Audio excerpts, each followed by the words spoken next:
Dans cette vidéo, nous allons voir ensemble juste comment les développeurs font pour mettre en ligne un site et qu'est-ce qu'ils oublient lorsqu'ils font des mises en ligne de leur site web.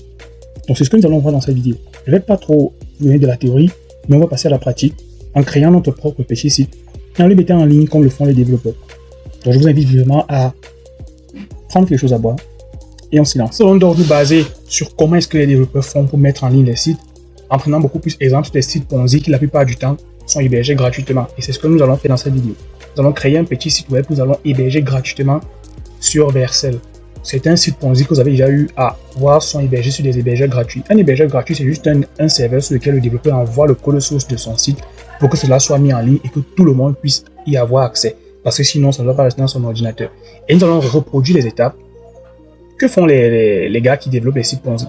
Nous n'allons pas écrire le code complètement, nous allons utiliser l'intelligence artificielle, car c'est à l'ère maintenant. On peut utiliser l'IA pour générer des sites en fait. Et le truc c'est que même lorsqu'on génère des sites avec l'IA, il faudrait quand même avoir des bases dans le code pour pouvoir installer les paquets nécessaires, etc. etc. Alors, on va se servir de ça et on va créer un petit site que nous allons mettre en ligne. Pour cela, nous allons utiliser le JavaScript avec React Native et autres. Ensuite, nous allons utiliser GitHub qui va être l'endroit sur lequel nous allons envoyer le code source. Et à la fin, on va utiliser un hébergeur qui va être Vercel.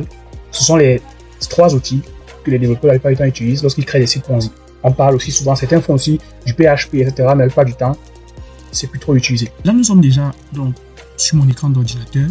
Je vais donc vous montrer tout ce que vous allez devoir faire pour mettre en place un site comme ce que nous allons voir dans cette vidéo. Et je vais vous montrer ce que ces développeurs oublient, que vous pouvez exploiter pour pouvoir hacker n'importe quel de ce genre de site. Alors, allons-y. Déjà, ce que vous devez savoir, c'est que pour créer un site web, les développeurs utilisent ce qu'on appelle de la programmation. Ils écrivent du code qui permet de concevoir un site web. Il y a plusieurs types de sites. On a des sites e-commerce, des sites vitrines, et etc. Alors, déjà, nous allons avoir besoin de quelques éléments. D'abord, vous allez venir sur votre navigateur pour pouvoir télécharger certains outils. La première des choses dont vous allez avoir besoin, ça va être de YouTube, pour que vous puissiez vous abonner à ma chaîne. Pour cela, vous venez ici et vous tapez dans la barre de recherche « Piratons ensemble ». Et vous allez tout simplement vous abonner à la chaîne si ce n'est pas encore fait. J'ai aussi une autre chaîne sur laquelle je vous apprends le code. J'apprends à créer des sites, des applications. Vous aurez le lien dans la description. Si vous n'êtes pas encore abonné, je vous invite à le faire avec toutes les notifications. Deuxième élément dont vous allez avoir besoin, ça va être d'un logiciel de programmation, Visual Studio Code. C'est ce que nous allons utiliser dans cette vidéo. Vous allez utiliser le logiciel Visual Studio Code pour écrire du code.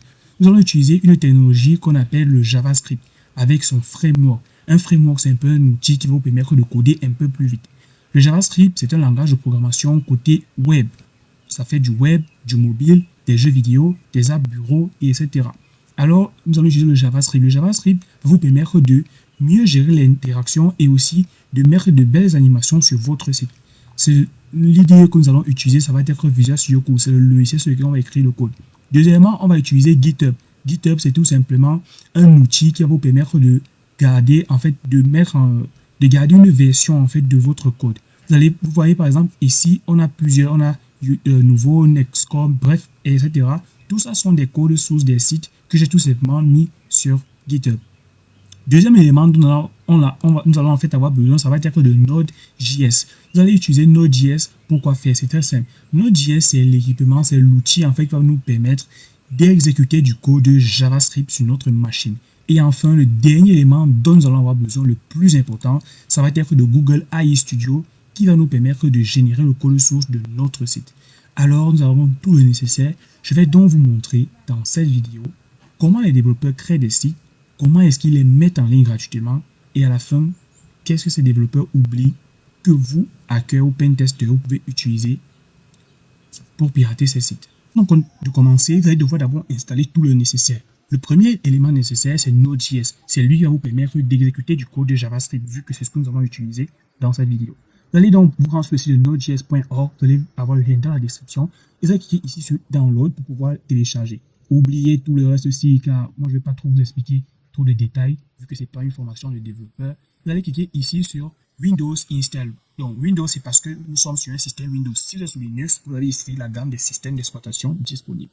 Vous allez donc cliquer ici pour pouvoir télécharger. Donc, oubliez cette version-ci, car ça ne vous regarde pas. Et si vous êtes sur une autre architecture, vous avez ici 64 x 64 86 ARM. Donc, peu importe. Et là, vous allez ici avoir aussi certaines marques qui utilisent Node.js tels que Cloudflare que nous connaissons tous. Bon, les autres, moi, je ne les connais pas. Alors, une fois que vous avez téléchargé Node.js, vous allez l'installer. C'est très simple pour installer. Une fois installé, vous allez faire Windows R, CMD, et vous allez taper ici la commande qui va vous permettre de voir la version de Node.js qui est installée. Moi, je suis actuellement sur mon ancien PC et j'ai déjà Node.js installé sur ce PC-ci. Donc, je vais taper Node-version. Et là, on peut voir que j'ai la version 22.22.0. Donc, c'est l'ancienne version de Node.js. Donc, je pense qu'on la retrouve encore ici. Non, bref, peu importe. Nous avons quand même Node.js installé sur notre machine. Donc, vous pouvez aussi taper where Node. Je pense que ça nous retourne, voilà, ça nous retourne l'endroit où Node.js est installé. Donc, je vais maintenant sortir et tout est bon à ce niveau-là. Deuxième élément dont vous allez avoir besoin, ça va être du logiciel de programmation, Visual Studio Code. C'est sur ce logiciel-ci que nous allons écrire le code et c'est à partir de ce logiciel-ci aussi que nous allons mettre en ligne notre site web. Et oui, c'est exactement ça, c'est à partir de ceci qu'on va mettre en ligne. Donc, vous allez vous rendre ici, vous voyez, ça détaille directement le système d'exploitation sur lequel je suis. Je vais vous mettre en fait tous les liens dans la description, ne vous inquiétez pas à ce niveau-là. Vous allez cliquer maintenant sur Download for Windows et ça va vous télécharger cela. Moi, j'ai déjà Visual Studio Code, vous pouvez si bien le voir. Tous ces outils que je vous montre, tous ces logiciels sont gratuits et faciles à installer, surtout faciles à installer. On ne clique que sur suivant et ensuite on installe. Node.js n'est pas un logiciel que vous allez voir l'interface sur votre machine. C'est pas du tout ça. Donc, Node.js est un outil open source. Ça veut dire qu'on l'utilise en ligne de commande et voilà.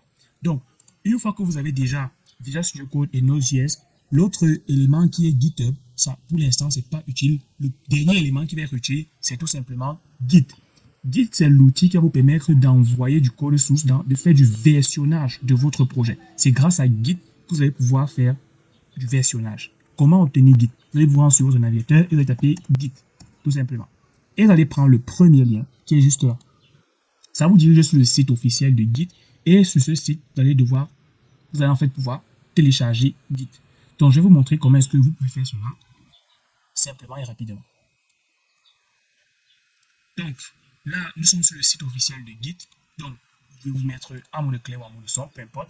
Et là, vous allez ici, Install for Windows. Vous allez cliquer comme ça et vous allez avoir la possibilité maintenant d'installer Git.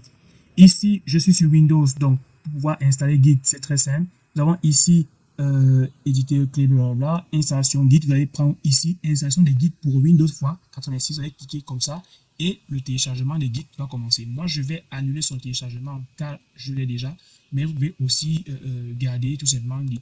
Donc, je vais annuler comme ça. Voilà. Nous avons il y a tout le nécessaire pour commencer le développement du projet. Très simple, nous avons il y a tout le nécessaire. Alors, on va aussi utiliser Google AI Studio. C'est lui qui va nous écrire le code, ensuite nous fournir le code pour qu'on puisse faire les dernières modifications et qu'on puisse mettre en ligne. L'autre élément que nous allons encore utiliser, c'est tout simplement Vercel. Vous allez venir ici et vous allez taper Vercel. Bon, moi j'ai un compte déjà inscrit sur Vercel. Je suis déjà inscrit avec l'un de mes comptes et je vais juste l'utiliser, mais après supprimer de mon compte de Vercel. Alors, ici, maintenant, ce que nous allons faire, nous allons nous rendre ici sur le Google AI Studio. Donc, vous allez taper dans la barre de recherche de votre navigateur Google AI Studio et vous allez tout simplement mettre le prompt de votre choix. Donc, vous allez vous inscrire, hein, c'est totalement gratuit et tout et tout. Donc, là, il y a un petit souci de réseau. Bref, ok, ça marche parfaitement. Bref, en attendant que le moment arrive, lorsque nous allons devoir nous connecter, je vais venir sur Google AI Studio et je vais lui dire ce que je vais faire. J'aimerais, en fait, je veux, on va y arriver. Je veux un site web pour mon restaurant appelé Piraton. Piraton ensemble. C'est un restaurant qui a un trait. On va y arriver. Un trait technologique.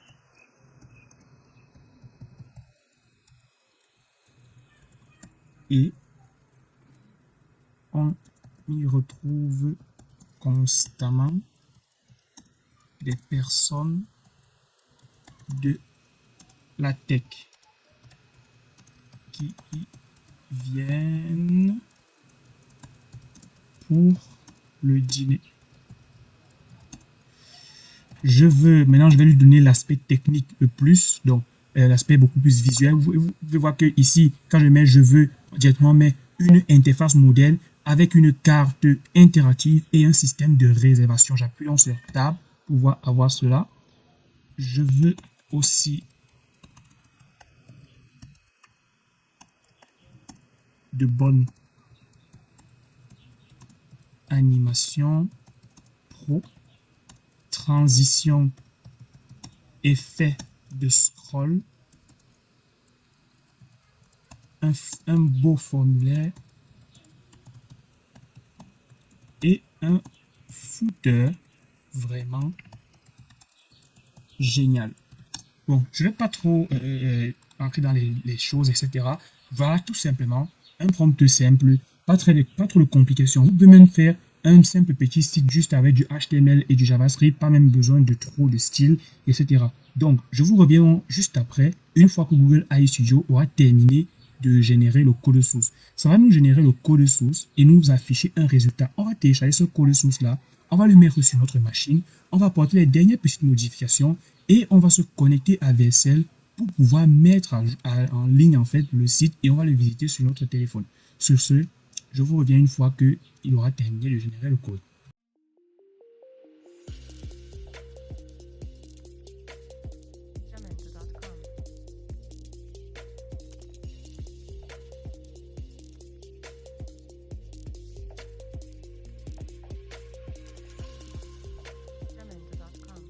Alors là, comme vous pouvez donc si bien le voir, Google AI Studio a terminé de générer le code source complet pour le site que nous avons développé.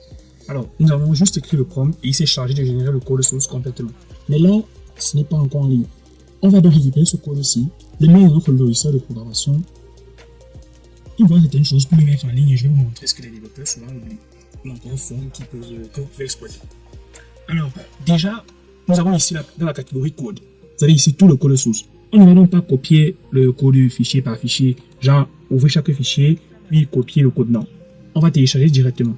Alors vous allez ici au niveau de export, vous allez ici pour exporter directement sur Antigravity. Donc Antigravity c'est une toute autre version de cette IA-ci qui peut vous permettre de modifier du code, de créer un projet. Bref, c'est un logiciel de programmation un peu comme Visual Studio Code, sauf que il a des modèles d'IA intégrés qui peuvent vous permettre de gérer un projet. Alors moi je ne vais pas me baser dessus, je vais plutôt télécharger le dossier zip parce que moi ce que je veux c'est mettre en ligne directement ce projet-ci tel qu'il est. Alors je vais cliquer ici et je télécharge le code source complètement sur le dossier zip. Alors voilà le dossier, il est en train de se terminer le téléchargement. Je vais revenir ici au niveau de téléchargement. Ok, je vais juste là, on peut voir que là le téléchargement est terminé. Je vais donc faire un clic droit pour le décompresser et je vais aller sur WinRAR, extraire ici. Donc, ok. Je vais ensuite déplacer ça, je vais le mettre sur mon bureau directement, clic droit et je vais coller tout simplement. Ensuite, je vais ouvrir ça sur mon logiciel Visual Studio Code. Donc, je pense que je glisse directement sur Visual Studio Code et je vais l'ouvrir avec VS Code pour pouvoir me faire maintenant les petites modifications. Alors, vous allez sûrement me dire, ok, c'est bien tout ça, mais je vais vous montrer l'utilisation de Node.js. À quel moment est-ce que ça intervient? Parce que là, Google AI Studio n'a pas eu besoin de Node.js. Ce que vous devez savoir, c'est que Google AI Studio n'a pas besoin de Node.js, vu que n'a pas besoin en fait de Node.js à ce niveau-ci. Ça n'a pas besoin que je l'installe parce que c'est déjà installé sur son serveur à lui. Donc, lorsque je récupère le code, lorsque je télécharge le code, moi je vais avoir besoin de Node.js pour pouvoir exécuter ce code-là. Google AI Studio a son propre serveur sur lequel lui il est et il a déjà ses modules préinstallés sur lui-même. Là, nous avons donc déjà téléchargé le code source, nous avons des IP et nous avons lancé dans notre logiciel de programmation. Voici donc tout le code que Google AI Studio a généré pour la création de ce site. Mais là, pour l'exécuter, comment est-ce que nous allons procéder? Vous allez d'abord cliquer ici, terminal, et vous allez faire un tout nouveau terminal. Vous allez ouvrir le terminal. Le terminal, c'est cette page que vous pouvez souvent voir la plupart du temps dans les films d'action où les Américains, etc. Ils tapent n'importe quoi en couleur et ça exécute certaines choses. C'est ça le terminal ou encore la console. Et c'est à l'intérieur de ça que nous allons écrire le code qui va nous permettre d'installer les modules nécessaires au fonctionnement de ce site. Deuxièmement, de lancer le site et de voir un log dans notre terminal. Nous allons devoir installer donc les modules nécessaires que Google AI Studio a utilisés. Ces modules-là sont rangés tout simplement dans le projet. Donc, il y a un fichier dans ce projet-ci qui range les modules nécessaires au fonctionnement du projet. Et c'est ça que Google AI Studio a utilisé. Il a utilisé ces modules-là, mais il ne les a pas fournis parce que lorsqu'on envoie le code du site, on n'envoie pas avec ce dossier. Donc, moi, je vais en taper npm install pour pouvoir installer cela. On appuie sur Entrée et normalement, ça devrait installer. Alors, npm install, on a des erreurs à ce niveau-ci. npm node version where node, tout simplement. Alors, j'ai cette erreur-ci, c'est très simple. Pour corriger cela, je vais ouvrir le projet complètement. J'ouvre le dossier. Je copie ce lien-ci, CTRL-C, Windows R, CMD, et je vais faire un change directory, clic droit, comme ça. Et je vais faire ici, npm install, tout simplement. Ok, on va patienter donc que ça installe ce module. Donc, ça va installer tous les modules, tous les paquets nécessaires que nous avons utilisés, que Google AI Studio a utilisé pour la réalisation de ce site.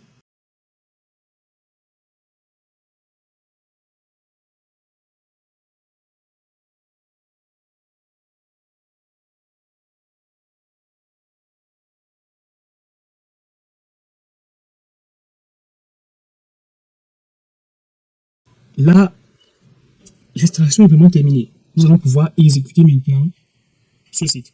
Alors, si vous venez ici, dans le dossier du projet, vous allez constater que nous avons un tout nouveau dossier qui a été créé, qui s'appelle le Node Module. C'est ce dossier qui contient tous les paquets, tous les modules nécessaires au fonctionnement de ce site. Alors, vous pouvez l'exécuter ici depuis votre terminal, ou venir dans le CMD et faire le npm run dev. Tout simplement, appuyer comme ça, et des informations de connexion, donc des accès, vous seront fournis. On a ici un lien local et un lien avec un donc local network. Donc network, ça entre avec la connexion internet. Donc moi, je vais juste copier le lien en local, comme ça. Je fais CTRL-C, je copie et je me rends dans mon navigateur. Par exemple, je vais créer ici, comme ça. Et j'ai fait CTRL-V, coller ce lien et j'appuie sur Entrée. Alors, ça charge quelques instants. Et si je viens dans mon CMD, je devrais avoir des données qui vont se mettre à tourner. Donc, je vais avoir en fait un log. Le log, c'est un peu des résultats des différentes requêtes qui sont envoyées sur le serveur. Donc, tout ce qui est en train d'être effectué, par exemple, on va avoir des adresses IP, ce qui va tourner, etc. etc. Donc, je vais patienter quelques instants. L'intelligence artificielle est vraiment top en 2026. Voilà un site codé entièrement avec l'IA, sans rien du tout. Juste, j'ai juste donné l'idée. Il a réfléchi sur tout le reste. Alors, on va pas trop s'attarder là-dessus. Nous avons un site complet, comme si on avait créé notre propre site web. Donc, vous voyez un peu à quoi ça ressemble, c'est au top. Maintenant, mettons ça en ligne.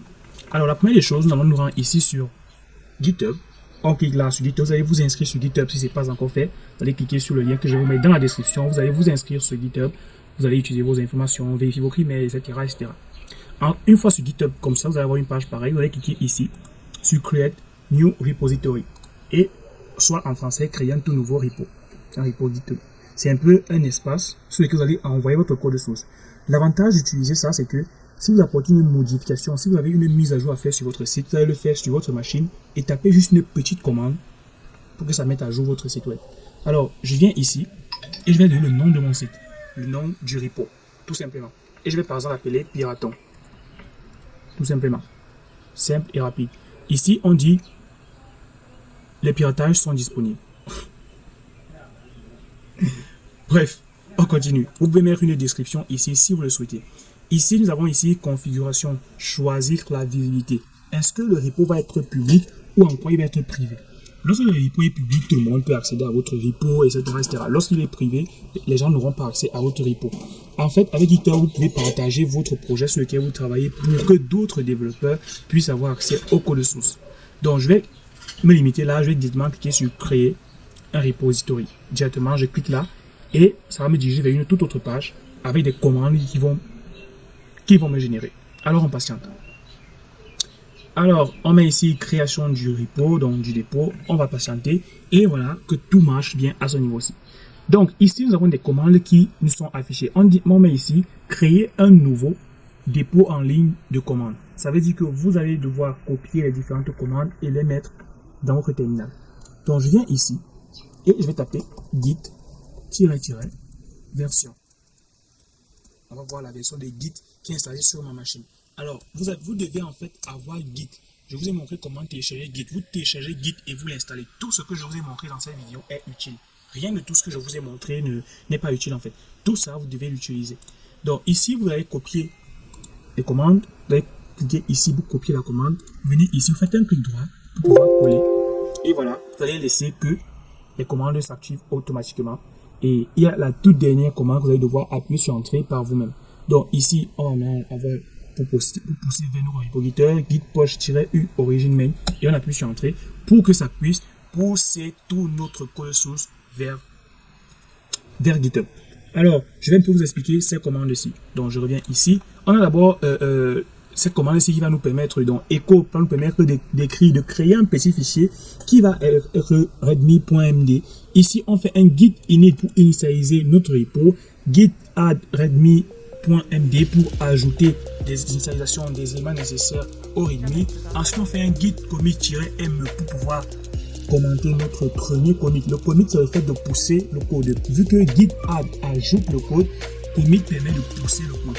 Ensuite, on va tout simplement faire maintenant un git branch pour pousser vers la branche main. Ensuite, git remote add origin, tout simplement avec le lien de notre repo. Donc, on choisit le lien de notre repo. En fait, on va faire un git push-u origin pour envoyer directement sur GitHub. Alors, si vous venez ici, on dit blablabla, request URL git. Alors, donc, je vais un peu faire d'abord un git statut. Le git statut me permet de voir les différents fichiers que j'ai modifiés. Je vais faire un git add, comme ça, pour ajouter cela dans les différents fichiers. Et je vais faire un git commit-m, par exemple, je vais l'appeler juste le début, comme ça. Et je vais faire un git push-u origin main, tout simplement. Alors, c'est pas trop. Donc, j'ai cette erreur-ci qui me dit remote permission just to Ah, c'est tout simplement parce que je suis connecté. Donc, je suis connecté à Git avec mon autre compte. Donc, je vais essayer ici git bash git GUI pour essayer d'avoir une interface graphique. Je vais me déconnecter avec le compte de mon compte GitHub, mon compte Git actuel pour me connecter avec un compte autre. Et là, j'ai corrigé l'erreur, donc j'ai corrigé le petit problème. Tout ce que je devais faire, c'était de me déconnecter de mon autre compte Git pour me connecter au tout nouveau que j'ai créé pour cette chaîne. Alors, déjà, je vais nettoyer mon terminal car ça devient vraiment très vaste. Et là, si je fais git statut, comme ça, vous pouvez voir que là, je n'ai aucune modification qui a été apportée. Tout a été poussé sur GitHub. Si je reviens maintenant ici sur GitHub et que j'actualise ma page, on va constater que mon code source va être affiché ici. Vous allez avoir les différents fichiers de votre projet. Maintenant, en attendant que ça se rafraîchisse, si je viens comme ça, j'apporte par exemple une petite modification. Qu'est-ce que je pourrais faire par exemple? Par exemple, je vais commenter ce code-ci complètement. Donc, je peux sélectionner comme ça, je viens ici sur Edit, je commente ça. Si je viens maintenant ici et que je fais git statut, vous pouvez voir que là, on affiche ici le fichier que j'ai modifié qui est app.tsx et on met ici ce que j'ai effectué, j'ai modifié ce fichier-là. Donc, je peux faire maintenant CTRL Z pour remettre à son initial. Je fais maintenant un git statut. Et là, tout est nickel, tout est bon à ce niveau. Là, maintenant, nous revenons ici sur GitHub. Et vous pouvez voir que là, nous avons le code source complet. Juste là, si vous voulez télécharger ce code, vous allez cliquer ici et vous allez aller sur Download Zip pour pouvoir télécharger le code source. On peut voir ici combien de temps est-ce que j'ai fait les commits et le nombre de commits qui ont été effectués juste à ce niveau-ci. Là, maintenant, tout est bon à ce niveau-ci. Là, je vais donc mettre en ligne ce données. Je reviens donc ici et je vais au niveau de DSL. Et une fois connecté, pouvez cliquer maintenant ici sur ajouter projet. Tout simplement pour créer, pour ajouter en fait un tout nouveau projet. Et nous allons le mettre en ligne. Si vous remarquez très bien ici, au niveau des GitHub, on n'a pas le dossier Node module. C'est tout simplement parce qu'on ne pousse pas le Node module sur GitHub. GitHub a un support de stockage, un espace de stockage limité pour ceux qui optent en fait pour cette version-ci. Parce que la version premium permet d'aller un peu plus loin. Mais cette version-ci, vous pouvez la pousser le code de plus de 100 mégas directement sur GitHub. Alors, donc voilà. Moi, je vais mettre en ligne ici en cliquant sur nouveau projet, comme ça. Impossible de charger cette page, recharger, blablabla. Donc, j'ai mis un peu trop de temps sans l'utiliser, donc la page s'est refermée toute seule. Donc, ici, on va recommencer tout le processus donc pour mettre en ligne. Alors, déjà, il y a une chose que vous devez savoir, c'est comment est-ce que Vercel va faire pour reconnaître votre projet qui est sur GitHub. Lorsque vous allez vous inscrire sur Vercel, inscrivez-vous avec soit l'email que vous avez utilisé pour créer votre compte sur GitHub, soit inscrivez-vous directement avec GitHub. Donc ici, je vais cliquer là pour ajouter un tout nouveau projet. Et en patiente quelques instants, vu que ça dirige vers la catégorie Project. Impossible de charger cette page. Pourquoi est-ce qu'on a toujours la même erreur? Bon. Ok.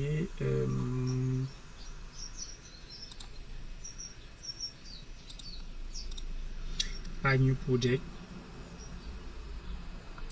Ok. Là, c'est totalement normal. Je pense qu'on a été déconnecté de Vercel. Select Git provide to import existing project. Ok, c'est à ce niveau-ci maintenant que on a en fait été déconnecté de Vercel. Donc, ce qu'il faut faire, c'est se reconnecter en important directement les projets. Donc, je vais cliquer ici, connect with GitHub. Donc, et là, ça va me connecter directement avec GitHub. Vous pouvez voir ici le dernier projet. Donc, ici, Piratom, ça fait 5 minutes et nous sommes ici à 6 minutes.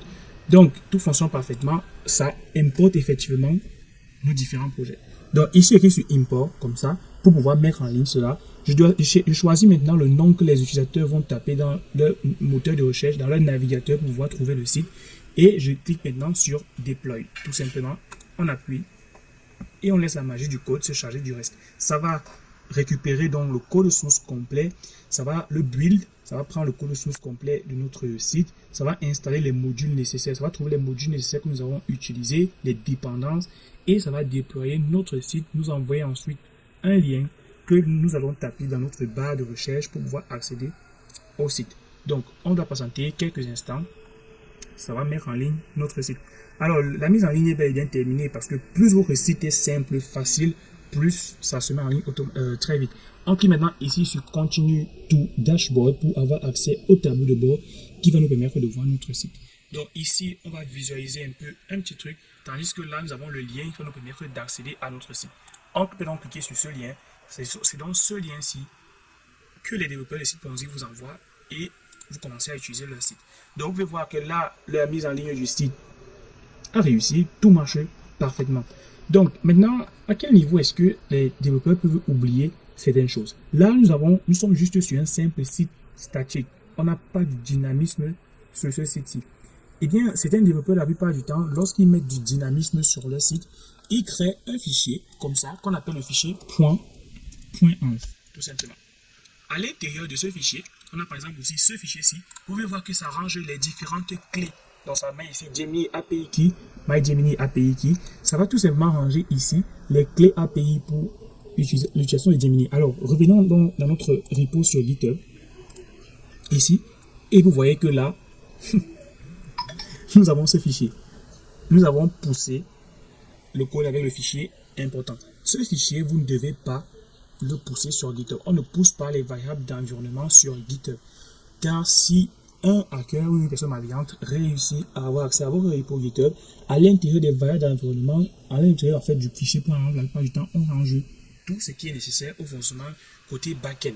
Donc les clés API, etc., etc. Et si quelqu'un a donc juste accès à vos différentes clés, il aura accès à votre système complètement. Je vous avais fait une vidéo sur comment pirater une base de données en utilisant ces clés-là. Je vous ai donc montré dans cette vidéo-ci comment les développeurs font pour oublier ces différentes clés. Comment est-ce que là, c'est beaucoup plus, on voit beaucoup plus ces erreurs-ci sur les sites Ponzi.